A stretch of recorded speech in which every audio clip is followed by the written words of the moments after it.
अगर आप पिछले कुछ सालों में इंटरनेट पर फ्यूचरिस्टिक सिटीज सर्च कर रहे हैं तो एक नाम बार बार आपके सामने आया होगा, नियोम। और नियोम के अंदर भी एक नाम जो ग्लोबली एक बहुत बड़ा हॉट टॉपिक है, द लाइन। सऊदी अरेबिया का एक फ्यूचरिस्टिक सिटी प्रोजेक्ट जो मॉडर्न आर्किटेक्चर के लिमिटेशंस के बियॉन्ड जा चुका है। जी हाँ, वही द लाइन जो 170 किलोमीटर लंबा, 500 मीटर ऊंचा और 200 मीटर चौड़ा होने वाला है, जिसमें ना रोड्स होंगी, ना कार्स होंगी, ना कार्बन एमिशन होगा। और एक तरफ से दूसरी तरफ मींस 170 किलोमीटर का स्ट्रेच सिर्फ 20 मिनट में कवर किया जा सकेगा through a hi-tech transportation system. Saudi Arabia ने जब इस प्रोजेक्ट को लॉन्च किया था तो ये सिर्फ एक रियल एस्टेट प्रोजेक्ट नहीं था, ये ह्यूमैनिटी के फ्यूचर का एक प्रोटोटाइप माना गया था। पर अब ये प्रोजेक्ट सवालों के घेरे में है और रिपोर्ट्स ऐसी आ रही हैं कि ये कैंसिल होने वाला है। तो क्या ये सच में कैंसिल होने वाला है या फिर सऊदी अरेबिया ने लाया है इसमें कोई न्यू ट्विस्ट? जानते हैं इस वीडियो में। पर दोस्तों, इससे पहले अगर अभी तक आपने हमारा चैनल नहीं सब्सक्राइब किया है तो चैनल सब्सक्राइब कर लीजिए ऐसी इंफॉर्मेटिव रियल एस्टेट वीडियोस के लिए। और अगर वीडियो अच्छी लगी हो तो वीडियो को लाइक करना और शेयर जरूर करना।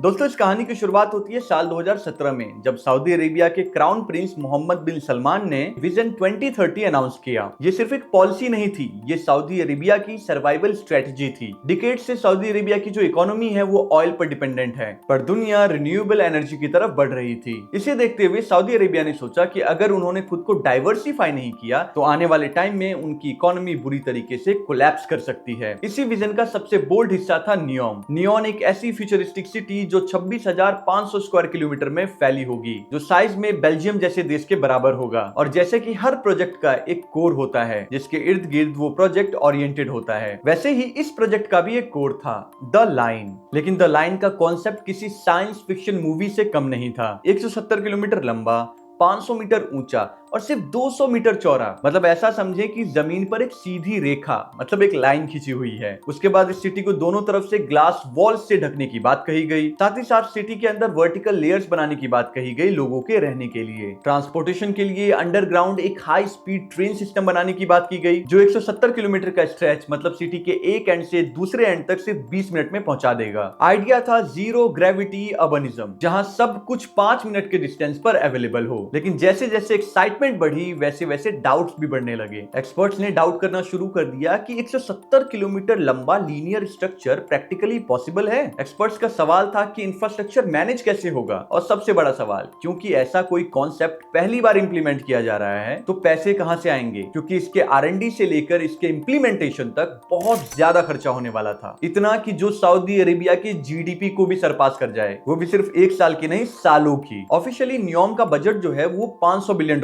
रखा गया था, लेकिन ऑफिशियल्स का मानना था कि सिर्फ नियोम को पूरा करने में $1.5 ट्रिलियन तक का खर्चा आएगा, मतलब लगभग 3 गुना ज्यादा। सऊदी अरेबिया का पब्लिक इन्वेस्टमेंट फंड PIF, जो दुनिया के सबसे बड़े फंड्स में से एक है, पर उनके लिए भी इतना ज्यादा पैसा एक साथ लगाना मुश्किल हो रहा था, क्योंकि बात 5-10 बिलियन डॉलर्स की नहीं, $1,500 बिलियन की थी। ऑयल प्राइसेस में फ्लक्चुएशंस और सऊदी अरेबिया के दूसरे मेगा प्रोजेक्ट्स जैसे 2034 में होने वाले फीफा वर्ल्ड कप की तैयारी। उसके बाद सऊदी अरेबिया बुर्ज खलीफा से भी बड़ी बिल्डिंग जेडा टावर बना रहा है जो लगभग 1000 मीटर्स की होगी। ये सब प्रोजेक्ट्स भी बजट पर प्रेशर डाल रहे थे। इन सभी इश्यूज के चलते कुछ इंटरनल रिपोर्ट्स आई। 2024 में कुछ ऐसी रिपोर्ट्स आई जिसने पूरी दुनिया को चौंका दिया। ब्लूमबर्ग और दूसरे न्यूज आउटलेट्स के मुताबिक सऊदी अरेबिया ने द लाइन प्रोजेक्ट को ड्रास्टिकली स्केल डाउन कर दिया। जहां पहले टारगेट था कि 2030 तक वहां 15 लाख लोग रहेंगे, उसे घटाकर 3 लाख कर दिया गया। और सबसे शॉकिंग बात, 170 किलोमीटर का जो ये टोटल स्ट्रेच है 2030 तक सिर्फ 2.4 किलोमीटर से बनकर तैयार होगा, वो भी प्रैक्टिकली पॉसिबल जो भी चीजें होंगी। द लाइन का जो रियल प्लान था वो नहीं। इसका मतलब ये नहीं कि प्रोजेक्ट कैंसिल हो गया है, मतलब अब ये रियलिटी वर्सेस विजन की जंग बन चुकी है। इसको देखते हुए सऊदी अरेबिया अब फेज्ड अप्रोच अपना रहा है, मतलब वो दुनिया को पहले एक छोटा सा हिस्सा बना के दिखाना चाहता है ये प्रोजेक्ट और ये प्लान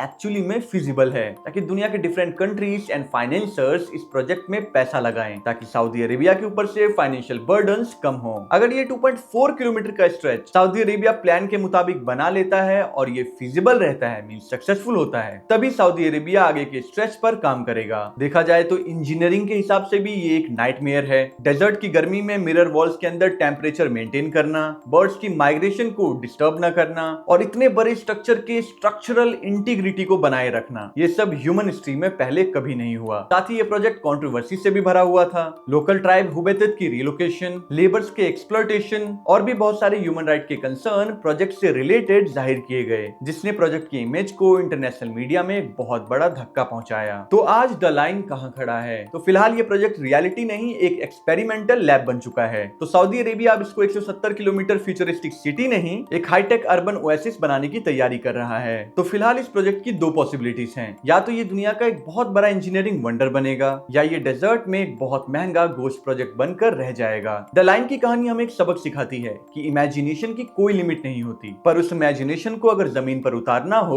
तो फिजिक्स और इकोनॉमिक्स के नियम जो हैं वो सबसे बड़े जज होते हैं। सऊदी अरेबिया अब भी दावा कर रहा है कि विजन 2030 अभी भी ट्रैक पर है, पर द लाइन अब वो लॉन्ग स्ट्रेच नहीं रहा जो हमने ट्रेलर में देखा था। तो दोस्तों, द लाइन के बारे में आपकी क्या राय है हमें कमेंट बॉक्स में जरूर बताइए। बाकी अगर वीडियो अच्छी लगी तो वीडियो को लाइक कीजिए, शेयर कीजिए, और हाँ, नोएडा रियल एस्टेट में अगर इन्वेस्ट करना है तो हमें दिए गए नंबर पर आप कॉन्टेक्ट कर सकते हैं। और हाँ, वेट, जाने से पहले चैनल को जरूर सब्सक्राइब कर लेना ऐसी ही इंफॉर्मेटिव वीडियोस के लिए।